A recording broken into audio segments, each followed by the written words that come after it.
Bien-aimé dans le Seigneur, j'ai eu à cœur de développer ce sujet sur la prière. C'est tout simplement épancher notre cœur à Dieu. La prière, c'est parler à Dieu. Et il y a toutes sortes de prières d'adoration, de prières de supplication, de prières d'intercession, et ainsi de suite. Ici, nous voyons dans Philippiens au chapitre 4, où le Seigneur, les Écritures nous disent, c'est Paul qui en est l'auteur pour dire que ne vous inquiétez de rien, mais en toute chose, faites connaître vos besoins à Dieu par de prières et de supplications, et la paix de Dieu qui surpasse toute intelligence gardera vos cœurs et vos pensées en Jésus-Christ.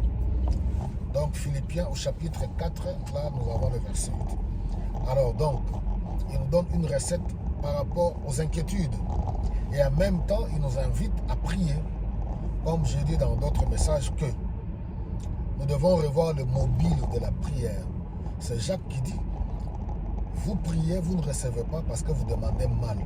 Parce que vous êtes en guerre entre vous. Ou bien dans votre fort intérieur, il y a cette querelle, il y a les envies, les passions.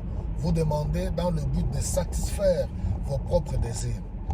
Alors ici maintenant, Paul lui explique qu'au lieu de demeurer dans les inquiétudes par rapport aux problèmes qui sont fondamentaux, les problèmes qui existent réellement, ça peut être des problèmes de maladie, les problèmes familiales, les problèmes personnels, les problèmes relationnels. Alors voilà, Paul, lui, il nous dit de ne pas nous inquiéter. Parce que les inquiétudes n'apportent rien. Nous voyons même dans Matthieu, où nous voyons l'évangéliste dans Matthieu qui dit « Personne ne peut rajouter à la durée de sa vie quoi que ce soit en ayant des soucis, en ayant des inquiétudes. » Alors Paul, lui, il dit, au lieu de nous inquiéter, il dit « Faites connaître vos besoins à Dieu. » Quels sont vos besoins aujourd'hui? Pour certains, le besoin, ça peut être juste le manger. Faites connaître vos besoins à Dieu. Pour d'autres, le besoin, ça peut être la santé. Faites connaître vos besoins à Dieu par la prière et par la supplication.